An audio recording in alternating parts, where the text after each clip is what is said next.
Just when I thought I'd finally have some time to relax, my sister, Emma, came over and said, "It's still early for dinner." I could tell something felt off with her. "I need to tell you something important, Sarah," she said casually. I assumed she was about to ask me for more expensive clothes or makeup, like usual. "My name is Sarah. I work at an ad agency. My father worked in government, and I grew up in a comfortable home. My mom always spoiled my younger sister, Emma, who's 5 years younger than me. She had big, bright blue eyes, a small nose, and was really good at getting what she wanted. She was spoiled to the point of always asking for expensive things, only to lose interest in them quickly. I always felt plain growing up, and I didn't have a special talent like Emma, so I worked hard at school to get my parents' attention. Even though I did well, they never really noticed, and I often felt lonely. I worked hard to stay polite, and that helped me land a job at a top ad agency after I graduated. 2 years ago, I married my coworker, Jack, and started a new chapter of my life. Emma, on the other hand, didn't care about school. She went to a small college, but she had a stunning body and always dressed fashionably, so she got plenty of attention from guys. She was always surrounded by a group of them, and I often heard she received expensive gifts from them. Whenever I saw her at our parents' house, she would show me pictures of her handsome boyfriends and brag about them nonstop. Her boyfriend seemed to change every time I saw her, which made me worried about her short relationships. I thought maybe it was just a game for her since she always had guys interested in her. Eventually, she started showing up for dinner at my house, probably because she realized how close Jack and I lived to her college. She lived alone in a fancy, but expensive, apartment after begging our parents to let her stay there. I knew she didn't cook because it would ruin her nails. I'd been to her place a few times just to see how she lived, and the kitchen was always empty. She must have missed home-cooked meals, and it was likely easier for her to save money on food at my place.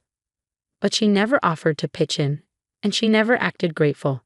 Although Jack and I didn't have kids, we were both busy with work, and Emma would always show up unannounced. It made me feel uneasy at home, and I started getting frustrated. I talked to Jack about it. "Come on, she's your sister.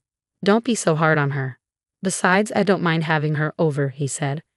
Since Jack never helped with housework, he didn't really understand how much work it took. I had always taken care of everything because at the beginning of our marriage, he didn't want to help. I tried to stay calm, putting on some loud music to relax. One Saturday afternoon, I was thinking to myself, finally some time to relax, and I was really looking forward to it. But, as usual, Emma showed up. It was still early for dinner, and I could feel something was off with her. "I need to tell you something, Sarah," she said, sounding too calm. I figured she was about to ask me for something expensive again. "You know, I'm actually dating Jack." I was so shocked I just stared at her. "What? Dating my husband? What are you talking about?" "Yeah, we're together now," she said casually. Before I could respond, Jack came in from the living room and said, "Yeah, we're together, so I think we should break up." "Break up? Do you mean divorce?" I asked, feeling confused. "Please, Sarah, I need you to leave him. I'm pregnant." "What? No, this can't be true." "Yes, I'm having a baby." It was too much to take in. Not only was she having an affair with Jack, but now she was asking me to leave him because she was pregnant. They stood close to each other, smiling at me, and it felt like a bad dream. But it wasn't over yet. "I think we need to make sure the new baby has a good environment. Don't you agree, Sarah?" I thought nothing could surprise me anymore, but I was still curious about what Emma would say next. As I blankly stared at her, I happened to see an ad. "Look, isn't this a nice condo? I'm impressed you found such a great place." We'd already checked it out. It's big, clean, and convenient. It's the perfect place for us. And how does that concern me? You're so clueless sometimes. You've been with Jack for 2 years, and you still can't get pregnant. He told me he feels disappointed and hurt. We're having a baby. You should be happy for us. Are you blaming me because I didn't get pregnant? Not exactly. Look, Sarah, you have a better job and make more money than I do. Can you help us out for the sake of your future niece or nephew? I don't have enough money for the down payment right now. I'll pay you back, I promise. Jack had never been good with money. He spent it quickly, trying to impress people with designer items, but never actually used them. When we were dating, We always split the costs, and sometimes Jack forgot his wallet or didn't have enough money, so I often paid. Even in our marriage, I was the one covering more of the expenses. But I still loved him, and I never complained about it. Please, Sarah. I asked our parents, but they turned me down. Isn't that awful? The two of them kept asking me to do things for them. I was at a loss for words at how selfish they were being. They had an affair behind my back, got pregnant without planning, and now they were asking me for help buying a condo. It was all just too much. Looking back, Emma had always been selfish. When we were kids, she would take my favorite toys and make me cry. After I started working, she would ask me to buy her things. But this was a whole new level compared to an affair and asking for money for a condo. I couldn't keep loving Jack or Emma after everything that happened. I couldn't bear this painful reality, so I packed my things and moved into an apartment on my own. Strangely, I felt relieved. It felt like being single again. Sarah? I heard a soft voice and turned around. It was Beth, my senior at work, the one I had been waiting for. Sorry I couldn't finish my paperwork, I said. No worries. I'm the one who asked you to meet me when you're busy. Let's order something to eat, shall we? Beth efficiently handled the menu and ordered. I wanted to talk to her about everything going on with Emma and Jack, and I hoped she could offer some advice. That must have been really tough for you, Beth said. She listened to my story like it was her own. I almost burst into tears but managed to tell Beth everything. I hadn't felt like eating much in the past few days, but she gently encouraged me to try the food, so I did. It's so good, right? The decor isn't anything special, but the food is amazing here. After chatting for a while, Beth suddenly got serious and asked, So, what are you going to do? Jack and I can't go back to the way things were, so I guess we're getting a divorce. I get it. If my boyfriend cheated on me, I'd end it too, no matter how much I loved him. If it was just a one-night thing or something, maybe I'd give him another chance. But she's my sister. She's still a student. Beth listened patiently and continued to support me. On my way back to my apartment, I saw several messages from Jack. He wanted to move forward with a divorce as soon as possible, just to get it over with. He also mentioned the condo. All his messages were one-sided. From the way he wrote, it was clear he still saw me as just a housekeeper or a cash machine. How much more was he going to degrade me? I was sure I was done with him. The next day, I decided to see a lawyer, and soon after, I filed for divorce. I had already hired a private investigator and had him gather photos and videos of Jack and Emma together. I had solid proof. I even had a recording of their outrageous demands. In a way, it was ironic that I saved money on the investigation thanks to the recording. Of course, I asked for a large alimony settlement. When Jack found out the amount, I could tell he felt like he'd been drained of everything.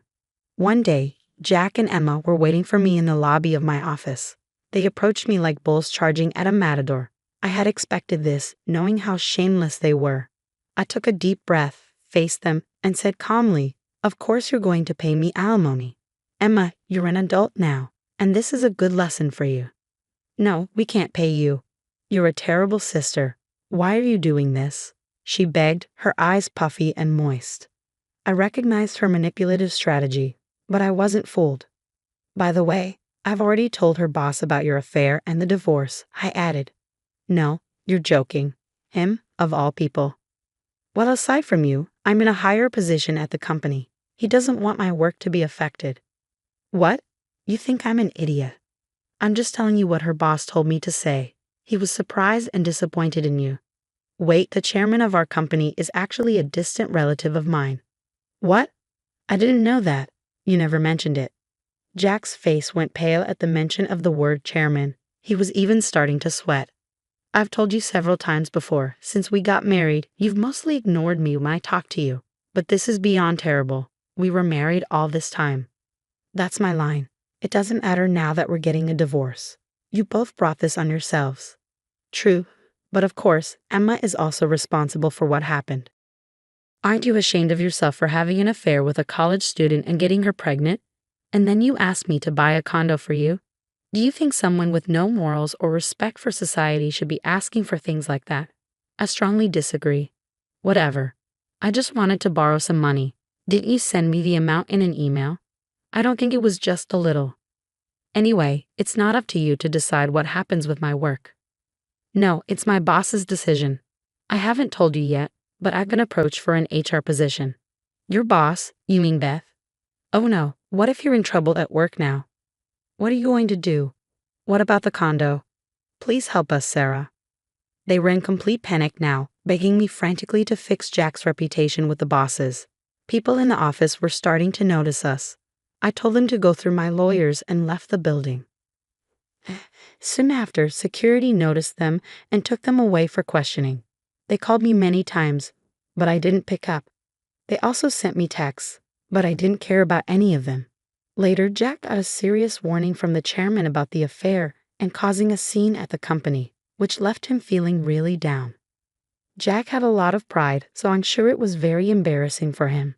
A short time later, Jack was transferred to a branch in another city, and Emma went with him, even though she didn't like it. She was used to living in the city and didn't like the small-town life. She had trouble adjusting and blamed Liam for everything. They fought a lot. Jack, on the other hand, was unhappy at home because Emma didn't help with any of the housework. He often emailed me complaining about her. Emma started shopping online a lot to cope with her stress, which got them into financial trouble. Jack had to borrow money to pay off her debts, and it left him drained from paying off the loans. Eventually, they broke up after 6 months. Emma, now a single mom with a baby, went back to her old ways and started dating a string of men who were just like her, selfish and dishonest. They cheated on her and took advantage of her. Eventually, she stopped trusting men even though she used to date a lot. She needed money and begged her parents to let her and her baby move back in. She seemed to have a little better life under their watch.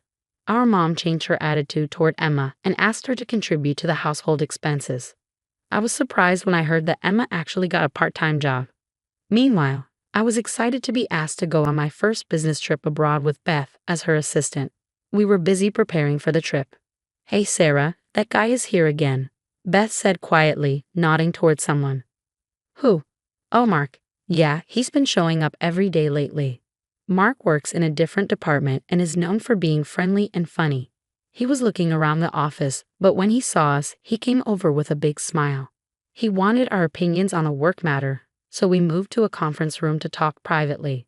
Oh, I remember. I have something urgent to do. Sorry guys, I'll be back. Beth left in the middle of the meeting and Mark and I sat quietly for a moment. Should we take a break? Mark asked, stepping out to grab drinks and handing one to me. Later, Beth cornered me and asked a lot of questions. My gut feeling is that he likes you. Really? You think so? Yeah, we used to work in the same department. He's really good at his job and is a genuine person. What do you think about him? I know he's well respected at work, but I don't know. I'd say he's just a nice guy. Oh, I think he's a good match for you. You two have a good vibe together. Hey, you're making me nervous now. Maybe I'll ask him out for dinner when I get back from the trip. I started thinking more about my future.